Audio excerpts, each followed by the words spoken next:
All right, let's dive into one of the most incredible moments in the Ramayana. We're talking about a massive logistical challenge, marching an entire army, not just across a country, but right up to the edge of the world. And believe me, this is way more than just a long walk. It's an epic undertaking that ends with a showdown against a seemingly impossible barrier.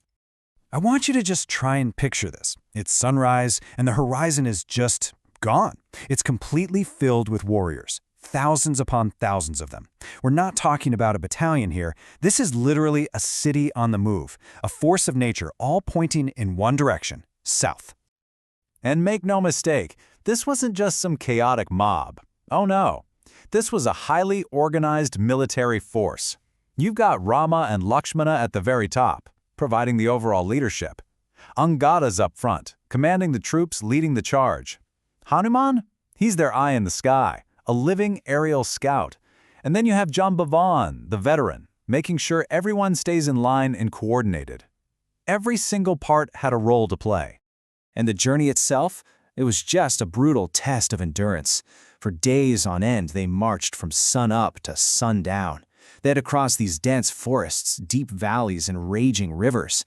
I mean, the scale of it was so immense, it's said that the earth itself actually trembled under their feet as they pushed relentlessly toward that southern coast. But you have to ask, what's driving all of this? Behind this huge military campaign is something deeply, deeply personal. For Rama, every single step, every command he gave, it was all being fueled by the memory of Sita. His unwavering focus was the engine that powered this entire army forward. But even with all that determination, a pretty massive problem starts to creep into everyone's mind. And it's Sugriva, one of the key leaders, who finally just comes out and says it.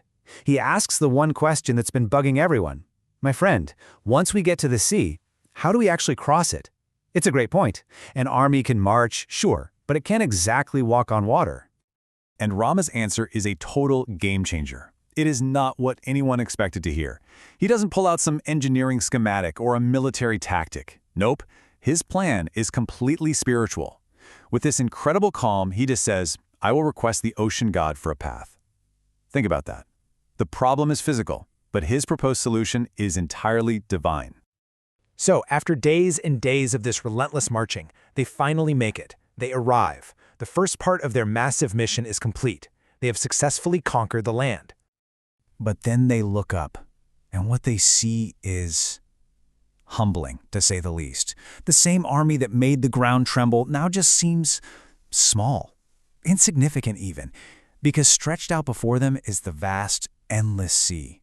The scale of their challenge just multiplied beyond anything they could have imagined. And it's Lakshmana, who just perfectly captures the feeling. He doesn't just see a body of water, he sees a brand new enemy. He says this ocean feels like another warrior standing in our path. Suddenly, their next battle isn't against an army of demons, but against the ocean itself.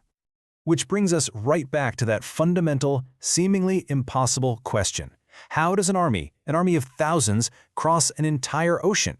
It's a logistical nightmare. There is no standard military playbook for this. It defies all conventional solutions.